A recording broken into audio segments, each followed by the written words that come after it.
Boa noite, queridos irmãos.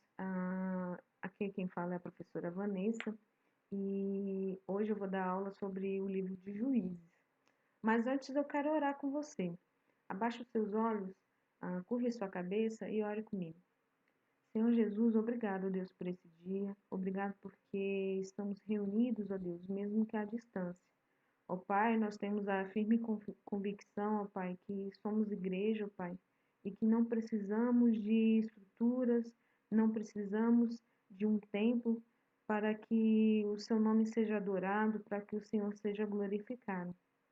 É muito bom, ó Deus, estarmos reunidos, mas eu te peço, Pai, que nesse momento a sua igreja seja fortalecida, ó Pai, que os nossos irmãos, ó Deus, possam crescer na fé, para que o seu nome seja glorificado e adorado por todas as nações, Senhor. Ó Deus, eu te peço que esse momento seja passageiro, que vidas possam ser libertas, ó Pai, que vidas possam ser restauradas, que, ó Senhor, esteja protegendo a nossa nação, e que muitos, ó Deus, sejam curados e que eles possam confessar o seu santo nome e render graças a Ti, ó Deus, porque só o Senhor é digno de adoração e de louvor. Eu te peço, ó Deus, que o Senhor me use como instrumento Teu para falar para os irmãos, ó Deus, e que o Senhor possa me usar e abençoar, ó Deus, a cada pessoa que ouvir essa aula, a cada pessoa que estudar sobre este livro, ó Deus. Eu te peço, ó Pai, que no nome de Jesus, o Senhor conduza essa aula e que o seu nome seja glorificado por meio dela. É no nome de Jesus que nós oramos. Amém. Então, gente, eu preparei aqui uma linha do tempo. Nessa linha do tempo, nós vamos ver que a história do povo de Israel vai começar muito antes de Jacó, né? Então, essa linha do tempo começa aí no dilúvio, mas desde a eternidade, Deus já tinha planejado que Jesus seria descendente do povo de Israel. Então, Deus já tinha predeterminado que Israel seria um povo que levaria o seu nome. Então, com a criação do mundo, a criação dos animais e do homem, nós já vamos ter aí logo a entrada do pecado, e com o pecado, toda a criação vai ser corrompida. Então, o pecado vai se alastrar pelo mundo inteiro e Deus vai decidir destruir a humanidade. Mas antes, ele levanta Noé como profeta, como o homem em que a humanidade seria salva, né? Por meio dele, a humanidade pôde ser salva, por meio dele e da sua família. Então, teve um grande dilúvio por 40 dias, e depois disso, a família de Noé e os animais ficaram na arca por quase um ano, né? Então, eles saíram da arca e puderam viver, se multiplicar, mas com isso o pecado se multiplicou de novo. Os povos foram se espalhando pela terra.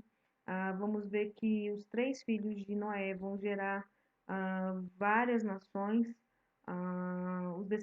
Os descendentes de Jafé vão se espalhar pela Europa e pela Ásia. Os descendentes de Cã vão se espalhar pela África e os de Sem vão ficar ali na região que nós conhecemos hoje como Palestina. Por meio da descendência de Sem é que nós vamos ter aí o surgimento de Abraão. Abraão, ele vai ser o primeiro patriarca. Ele vai ser chamado para ser o pai desse povo, o pai de muitas nações. Então, por meio de Abraão, nós vamos ter aí o surgimento do povo de Israel. Abraão vai ter um filho prometido. O nome dele vai ser Isaac. Isaac vai nascer só 25 anos depois da promessa que Deus faz a Abraão. E Isaac vai ter relativamente uma vida tranquila e vai ter 2 filhos. E desde o ventre esses filhos vão brigar entre si, né? Esaú e Jacó, que vão ser gêmeos. Jacó vai tomar a primogenitura de Esaú e vai fugir, vai morar com seu tio Labão. Ele vai se casar e vai ter 12 filhos. Só que ele vai ter um filho preferido, José. Por causa disso, do ciúme dos irmãos, José ele vai ser vendido como escravo ao Egito. Mas isso já era plano de Deus, para que o povo de Israel fosse salvo novamente. Então, José vai morar no Egito por muitos anos, ele vai ser prisioneiro, mas depois ele vai ter tanta influência que ele vai chegar a ser governador do Egito. Ele vai ficar abaixo só de Faraó. Então, por meio de José, o povo de Israel vai ser salvo, porque naquele período vai ter uma grande seca e uma grande fome. Vão ser 7 anos de fome. Então, o povo de Israel vai para o Egito, primeiro os irmãos de José, e com isso a gente vai ter um reencontro da família. Depois, todo aquele pequeno povo vai se direcionar ao Egito e vai morar lá por muitos anos. Enquanto José vive ali no Egito, o povo de Israel vai ser tratado com bondade. Mas depois que José morre, o povo começa a se multiplicar, começa a prosperar, a ter gado, a ter riquezas, e Faraó não gosta disso. Então Israel é subjugado, Israel se torna escravo do povo egípcio. Depois de 400 anos de escravidão, Deus levanta Moisés para libertar o povo de Israel. Nós vamos ter aí todas aquelas narrativas sobre as 10 pragas, vamos ter um mar vermelho se abrindo, o povo passando a pés enxutos, até depois de alguns meses eles chegam perto de Canaã. Antes de entrar, eles mandam espias, eles mandam investigadores para ver se a terra é boa mesmo. Esses 12 espias voltam falando que é uma terra que mana leite e mel, que é uma terra muito boa para plantar, para desenvolver pecuária e outras atividades. Mas só Josué e Caleb falam para o povo ir adiante, falam para o povo marchar. Mas os outros 10 espias dizem que ali vão existir gigantes e que o exército é muito grande. Então o povo começa a temer, o povo se rebela contra Deus, vai desobedecer a Deus e Deus castiga toda aquela geração, dizendo que nenhum deles veria a terra prometida. Apenas Josué e Caleb. Nem Moisés viu a terra prometida. Então, durante 40 anos vagando no deserto, vivendo no deserto, nós vamos ver o surgimento de Josué como um grande líder. Moisés vai morrer e vai passar o cajado, vamos dizer assim, para Josué.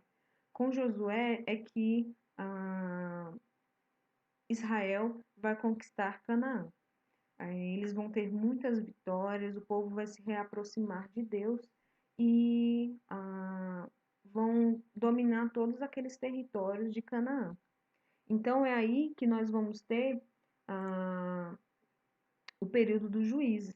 Depois que Josué morre, o povo fica sem um líder central, sem um governante.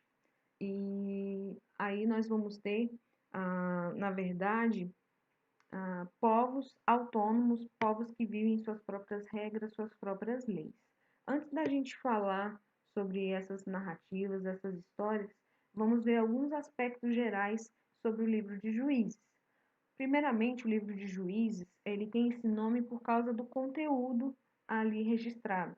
É um conteúdo do período dos chamados juízes de Israel e alguns desses juízes em particular. Esse livro ele abrange aproximadamente os 350 anos da história de Israel em Canaã, os primeiros 350 anos. Então, quando Israel dominou Canaã, naqueles primeiros 400 anos é que nós vamos ter o surgimento dos juízes. Nós não vamos ter um rei, como eu falei, vai ser um regime teocrático, em que o próprio Senhor é o rei invisível de Israel. Quem é o autor do livro de Juízes, nós não sabemos, mas a tradição judaica atribui a autoria desse livro a Samuel, por alguns motivos. as narrativas, as histórias dos juízes foram escritas no período em que esses juízes apareciam.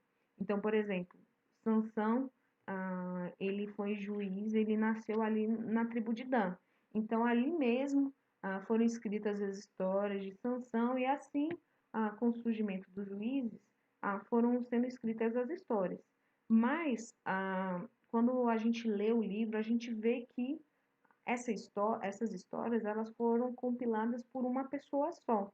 Uma pessoa pegou todas essas histórias e escreveu em formato de livro.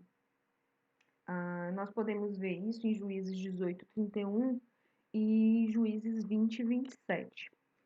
O segundo motivo para a gente atribuir essa autoria a Samuel é a repetição da seguinte frase: naqueles dias não havia rei em Israel. A gente vê vários versículos que falam sobre isso.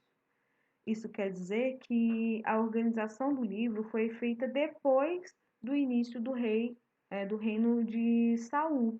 Saul foi o primeiro rei de Israel. Então dá a entender que esse livro foi organizado, foi escrito, elaborado depois que Saul surgiu como rei. Mas tem outro detalhe também.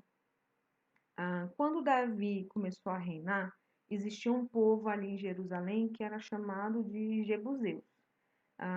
Quando Davi assumiu o trono, ele expulsou todos os jebuseus da sua fortaleza. Quando a gente volta e lê o livro de Juízes, no capítulo 1 e no versículo 21, o autor ele faz menção a esse povo.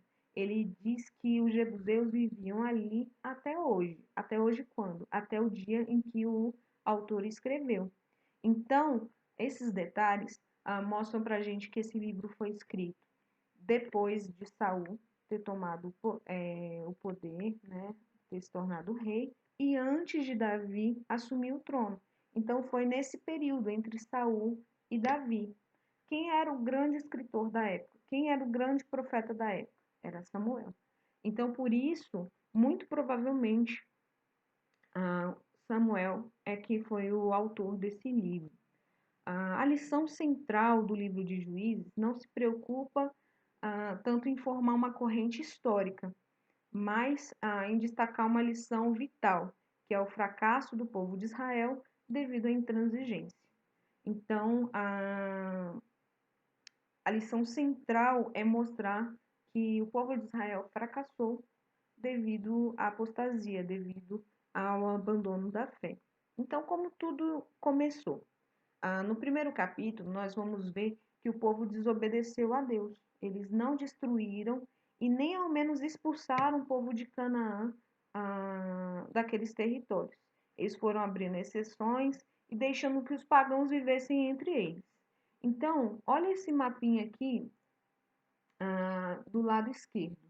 Nesse primeiro mapa, nós temos aí a divisão dos povos antes de Israel dominar. Então, nós vamos ter os cananeus, os filisteus, o povo de Edom, nós vamos ter aí os moabitas, né, os amorreus, enfim. Todos esses povos vão viver aí em Canaã, ou próximo de Canaã, antes do povo de Israel dominar. Como eu falei, o povo de Israel não destruiu esses povos como o Senhor queria. Deus falou para eles dizimarem esses povos. Deus não queria que o povo de Israel vivesse entre eles. Deus queria essa terra apenas para Israel. Então, no segundo e no terceiro capítulo, nós vamos ver que além de Israel dominar parcialmente os povos cananitas, eles também vão fazer alianças com ele. Então, nesse mapa aí da direita, nós vemos a disposição das tribos de Israel, né, como eles dominaram esse território. Então, a gente pode comparar com o outro mapa, onde cada povo vivia, né, os conflitos que cada tribo tinha com esses povos específicos, né? A gente vai ter, então, o povo de Israel convivendo com idólatras. Eles começaram a copiar o exemplo deles. Eles casaram com eles, se contaminaram com suas abominações. Depois disso, eles, além dessas alianças que eles fizeram com os cananeus e com aqueles povos que viviam ali, eles começaram a se dar em casamento. E depois eles se envolveram na idolatria. Então, tudo isso levou Israel à perdição, levou Israel à destruição. Os antigos habitantes que viviam lá começaram a tomar força, eles começaram a crescer e aí a gente vai ter uma série de conflitos, né, com o povo de Israel. Isso serviu como castigo, porque Deus, como eu falei antes, ele não queria que Israel se misturasse com esses povos. Então, fica bem marcado esses estágios, né? O domínio incompleto, as alianças militares, os casamentos mistos, idolatria e culminando aí na completa apostasia. Nós vamos ter depois disso o humilhante cativeiro. Então, a ordem de Deus era marchar e dizimar os povos que habitavam a terra de Canaã. No primeiro momento, pode parecer, nossa, Deus parece ter tanto ódio assim, dizimar povos, mas o que vemos aqui é um Deus irado com o pecado e que jamais conviveria com o pecado, por causa da sua santidade. Quando lemos às vezes o Novo Testamento, especialmente os Evangelhos, nós temos essa impressão de que Deus é amor, de que Deus é bom, Deus faz milagres, Deus mandou o seu único filho para nos salvar, e ele realmente é tudo isso. Aí, quando nós paramos para ler Juízes, os profetas, nós ficamos assustados, porque a gente começa a ver um Deus irado, um Deus que castiga, um Deus que manda dizimar povos, né? Aí nossa mente começa a entrar em parafuso, mas Deus mudou? Não, Deus não mudou. Ele sempre teve esses atributos, ele sempre teve essas características. O que nós não podemos fazer é achar que o amor de Deus é maior do que a ira dele. O amor de Deus não é maior que o zelo, que a santidade dele. Esses atributos, essas características têm o mesmo peso para Deus. Então, Deus, ele derrama o amor dele também, mas ele jamais poderia conviver com o pecado. Por conta disso, Deus decidiu usar esses povos para castigar Israel, castigar a apostasia, castigar tudo de ruim que eles estavam fazendo. Então, o povo de Israel passou por vários momentos de servidão. E quando eles lembravam do Senhor, eles suplicavam por auxílio. Deus mandava libertadores para libertá-los da opressão e ministrar justiça. Esses juízes, eles não eram governadores, eles não eram uma autoridade real. A gente pode ver o povo de Israel nesse momento como uma confederação republicana. Nós tínhamos várias tribos ali, cada tribo com seus anciãos, seus príncipes, tendo autoridade sobre as próprias tribos. Mas de tempos em tempos, Deus levantava homens e mulheres que realizavam façanhas muito grandes. Assim o povo foi obrigado a reconhecer o Senhor novamente como Deus verdadeiro. Então tem um versículo que resume muito bem toda essa situação.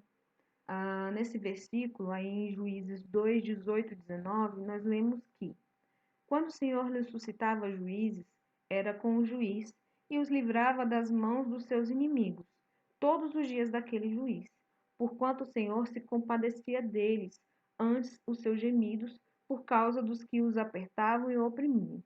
Sucedia, porém, que, falecendo o juiz, reincindiam e tornavam piores do que seus pais, seguindo após outros deuses, servindo-os e adorando-os.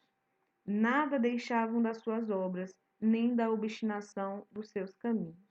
Então, isso quer dizer que as intervenções graciosas não tinham um efeito duradouro. A obstinação inicial de Israel se tornou um endurecimento incurável. O povo correspondia na medida em que isso servia aos seus propósitos egoístas do momento. Eles queriam se libertar do cativeiro e obter proveitos materiais.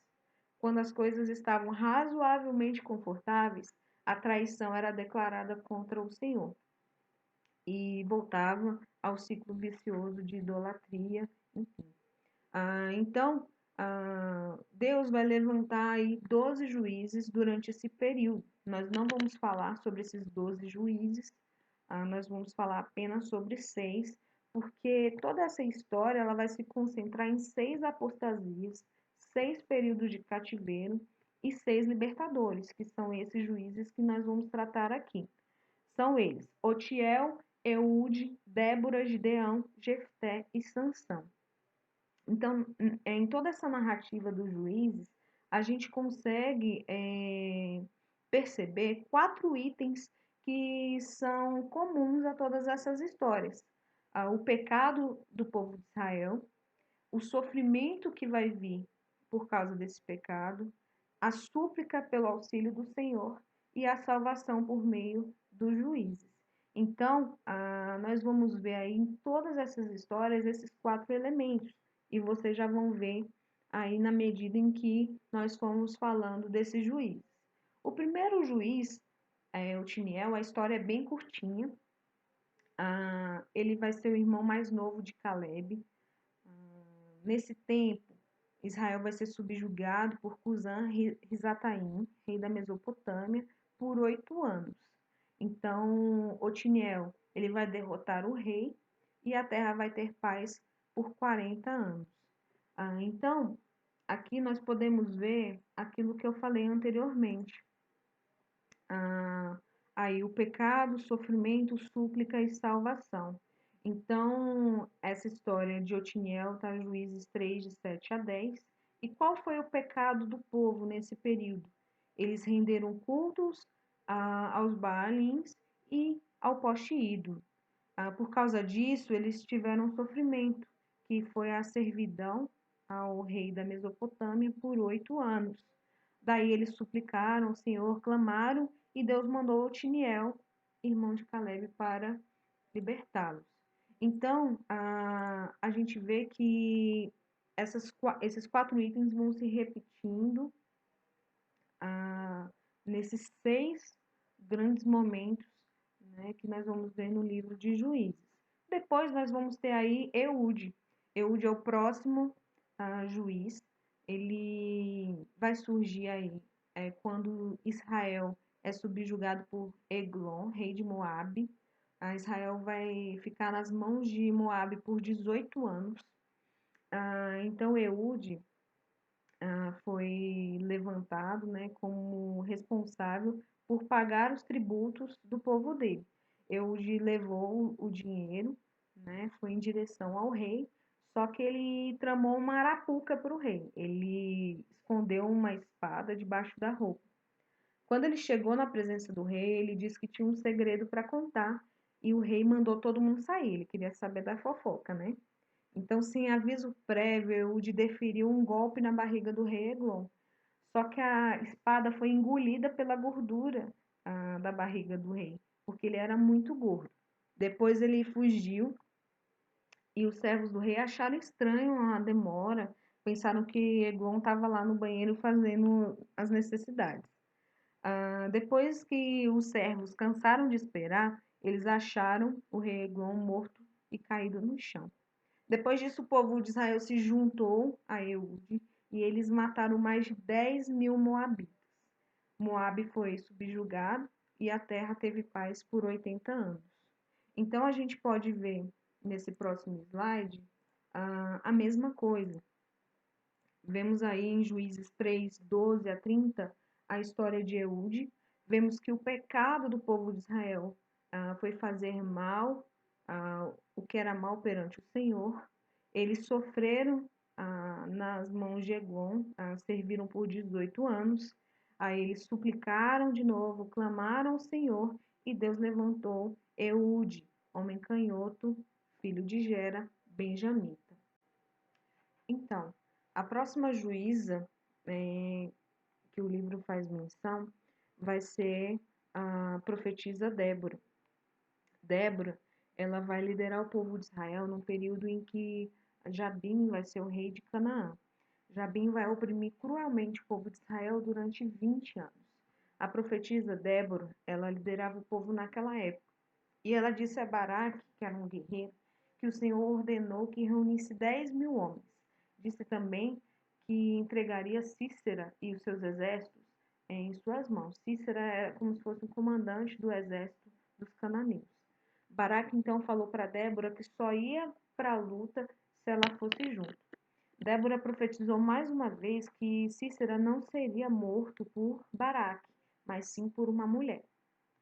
Então Baraque foi à guerra, derrotou Cícera e os seus exércitos, mas o comandante do exército cananeu fugiu a pé para a casa de Jael, mulher de Éber. Éber, para quem não sabe, é descendente do sogro de Moisés, então ele tinha aí uma relação com o povo de Israel. Mal sabia Cícera que Jael estava tramando alguma coisa. Ela disse para ele entrar, convidou, deu leite, deu cobertor para ele se cobrir, mas quando ele dormiu, ela cravou uma estaca na sua têmpora com um martelo. E assim a Cícera morreu. Naquele dia, também Jabim ele foi subjugado. Jabim, o rei dos cananeus. Então nós podemos ver aí a repetição da história de Israel. Nós vemos Débora, no período de Débora, que o pecado do povo foi fazer mal que era perante o Senhor. Depois vai viver 20 anos de opressão, de sofrimento nas mãos dos cananeus. O povo vai clamar ao Senhor e Deus vai mandar Débora, profetiza, e Baraque para salvá-los. Então a gente vê aí mais uma vez essa história se repetindo. O próximo juiz que vai liderar o povo de Israel vai ser Gideão. Gideão ele vai surgir no período em que Midian vai subjugar o povo de Israel por 7 anos. Os midianitas eles invadiam a terra de Israel, destruíam tudo, não deixavam nada vivo, eles acabavam com as lavouras, com as plantações, matavam todos os animais e por causa disso o povo de Israel viveu muitos dias de fome, empobreceu muito e foi aí que eles rogaram a ajuda do Senhor. Então o anjo do Senhor apareceu a Gideão e disse que libertaria o povo de Israel das mãos dos midianitas por meio dele. Gideão não acreditou muito, pediu um sinal para Deus.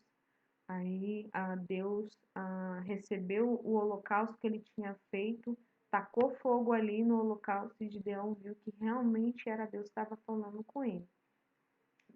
O anjo do Senhor pediu para que Gideão derrubasse o altar a Baal e levantasse um altar para o Senhor. Depois disso, Gideão ficou conhecido como Jerubbaal. O Espírito de Deus se apoderou de Gideão e ele convocou o povo para a luta contra Midian. Gideão gostava muito de pedir sinal para Deus, né? Então ele pediu mais 2 sinais para provar que se ele ia sair vitorioso mesmo da batalha. O primeiro sinal que ele pediu foi que Deus molhasse o chão ao redor de uma lã. Ele botou a lã numa eira e ele falou que a lã deveria ficar seca e o chão ao redor molhado. Então isso aconteceu. Depois ele pediu para que acontecesse o inverso, que a lã ficasse molhada e o chão ao redor seco. E isso aconteceu. Então, por causa disso, ele teve a confirmação de que ele sairia vitorioso da batalha contra Midian. Antes da batalha, Deus disse para Gideão que o exército de Israel estava muito grande. Então ele pediu para que todos que tivessem medo fossem embora. Então 22.000 homens foram embora. Só 10.000 ficaram. Depois disso, Deus disse ainda que o exército estava grande. Ele pediu para Gideão que colocasse os homens para beber água. Aqueles que bebessem agachados com as mãos deveriam ser dispensados. Aqueles que bebessem lambendo, igual cachorro, deveriam ir para a guerra. E esse número foi de 300 homens. Então, um exército de 20.000 reduziu para 300 homens. Então, com esses 300, Gideão dividiu em 3 grupos. Cada soldado levou uma tocha e uma trombeta. e eles combinaram de tocar a trombeta ao mesmo tempo e de gritar por Gideão e pelo Senhor. E quando eles fizeram isso ao redor do acampamento dos midianitas, os soldados ficaram tão confusos, os soldados de Midian, que eles começaram a matar uns aos outros. E assim, Gideão ganhou aquela batalha. O restante dos soldados que sobreviveram fugiram, mas foram capturados. Gideão também capturou os reis de Midian e os matou. Depois disso, o povo de Israel queria que Gideão se tornasse rei deles, mas ele não permitiu, ele não aceitou. Aí ele pediu que o povo trouxesse ouro para que ele pudesse fazer um manto sacerdotal. O povo trouxe argolas, brincos, trouxe todo o ouro que eles tinham, eles fizeram esse manto, só que o povo de Israel caiu. Eles fizeram desse manto um objeto de adoração. Então, durante a vida de Gideão, o povo viveu em paz por 40 anos. Depois que Gideão morreu, o povo voltou a adorar Baal e se esqueceu de tudo que havia feito. Então, mais uma vez, nós vemos aqui esse ciclo de pecado, sofrimento, súplica e salvação. O pecado do povo foi fazer mal que era perante o Senhor, o sofrimento foi viver nas mãos dos midianitas por 7 anos. Eles clamaram ao Senhor para que fossem libertos, então o Senhor mandou Gideão para salvá-los. O próximo juiz que vai surgir vai ser Jefté. Jefté é filho bastardo de Gileade, com uma prostituta. Jefté foi renegado, foi expulso pela sua própria família. E então, com isso, ele se juntou a uns vadios que o seguiam. Quando os amonitas invadiram a terra, os gileaditas foram procurar Jefté, procurar a ajuda de Jefté. Aí ele falou: agora, depois de ter me expulsado, vocês querem me ajuda? Aí ele disse que ajudaria se depois da vitória eles se tornassem o líder deles. E assim foi combinado. Antes da batalha, Jefté fez um voto. Ele disse que entregaria, se Deus entregasse os amonitas em suas mãos, ele entregaria como oferta a primeira pessoa que ele visse quando ele retornasse para casa. Aí a batalha aconteceu, ele derrotou os amonitas e a primeira pessoa que ele viu quando ele pisou em casa foi a filha dele. A Jefté ficou muito triste, rasgou suas vestes, chorou. Aí a filha dele perguntou o que tinha acontecido, ele contou o voto que fez. A filha dele pediu então para um tempo de 2 meses para chorar, porque ela não tinha se casado ainda, era virgem. Mas depois disso, Jefté cumpriu o que tinha prometido. Então, nessa história aí de Jefté, nós vemos esse ciclo se repetindo de novo. Vamos ver que o pecado de Israel foi servir aos Baalins e a Astarote, os deuses da Síria. Por isso, Deus os entregou nas mãos dos filisteus e nas mãos dos filhos de Amon. Então o povo de Israel suplicou de novo: Senhor, livra-nos ainda esta vez, te rogamos. E a salvação veio por meio de Jefté. O próximo e último juiz que nós vamos tratar aqui vai ser Sansão. Sansão, ele foi prometido como libertador de Israel desde o ventre da sua mãe. A mãe de Sansão era estéril, mas o anjo do Senhor prometeu que ela daria à luz a um filho e que esse menino seria nazireu, ou seja, ele seria consagrado desde o ventre, não podia cortar os cabelos, não podia consumir produto da videira, ou seja, não podia comer uva, tomar suco de uva, nem vinho, nem nada disso, e nem nada impuro também. O Senhor começou a agir em Sansão na sua juventude, por isso que ele tinha muita força, ele era um homem muito forte. Só que Sansão decidiu se casar com uma filisteia, a contragosto dos pais. Os pais não queriam, mas Sansão mesmo assim fez. No dia do casamento, ele fez um enigma indecifrável, e ele prometeu que quem descobrisse ia ganhar 30 vestes. Mas se os convidados não descobrissem, então Sansão ganharia 30 vestes. A festa durou 7 dias, a festa de casamento. Nesses dias, os convidados ficaram indignados, falaram que Sansão queria era roubar eles. Aí pediram para a mulher de Sansão implorar pela resposta, né, a resposta do enigma. Ela ficou chorando no pé do ouvido de Sansão por dias, até que ele não aguentou mais e contou a resposta. Aí os convidados vieram e falaram: Sansão, a gente sabe a resposta, mas Sansão já sabia quem tinha contado, né? Sansão desceu para uma cidade, matou 30 pessoas, pegou as vestes e deu essas vestes como prêmio para os convidados. Depois ele ficou indignado, ficou muito irado, foi para a casa do pai, deixou a mulher lá. E nesse meio tempo, a mulher de Sansão foi dada como esposa para o amigo dele, que foi o acompanhante do casamento dele. Como vingança, Sansão capturou 300 raposas e amarrou em pares e colocou tochas na cauda delas e soltou nas plantações dos filisteus e causou muita destruição. Aí os filisteus foram em Judá atrás de Sansão e os judeus entregaram Sansão nas mãos dos filisteus. Eles amarraram Sansão com a promessa de que eles não matariam Sansão, mas que só entregariam nas mãos dos filisteus mesmo. Então Sansão quebrou as cordas, tinha uma jumenta morta, né, um cadáver de jumenta perto ali. Ele pegou a queixada da jumenta e matou mais de 1.000 homens. Depois disso, essa relação de Sansão com os filisteus vai ficar muito instável. Os filisteus vão procurar sempre algum motivo, alguma situação para matar Sansão. Depois disso, Sansão se envolveu com Dalila, uma mulher do Vale de Sorek. Os filisteus ficaram sabendo desse romance e pediram para que ela descobrisse qual era o segredo da força de Sansão. Dalila perguntou para Sansão de onde vinha toda aquela força e como ele poderia ser dominado e subjugado. Sansão contou umas histórias, tentou enganar Dalila. A primeira história foi que se ela amarrasse ele com 7 tiras de couro úmida, ele perderia a força.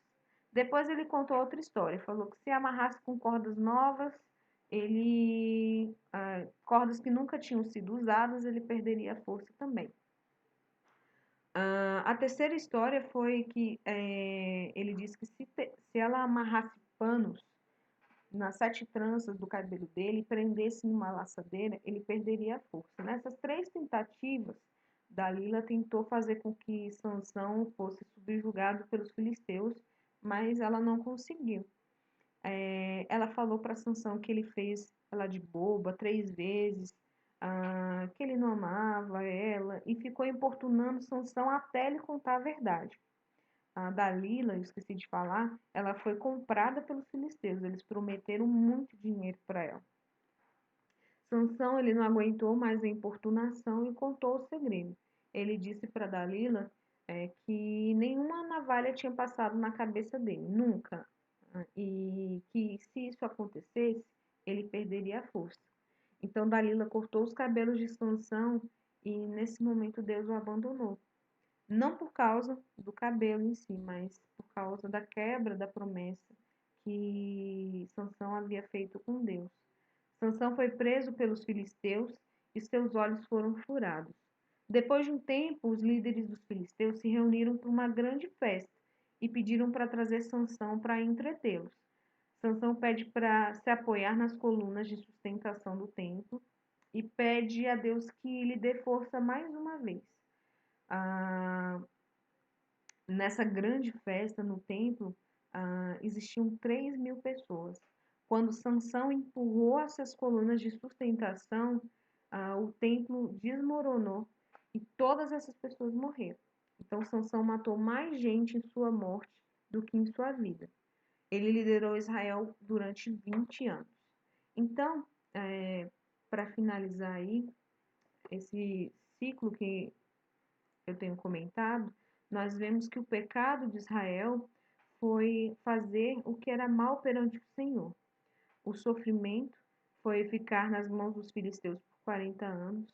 A súplica, né? Livrai-nos ainda esta vez, te rogamos. Essa súplica não está registrada é, em Juízes 13, né? Nesses versículos aí em cima, mas pressupõe-se que, porque eles da outra vez pediram para Deus libertar das mãos dos filisteus, Deus fez, eles fizeram isso novamente, suplicaram de novo.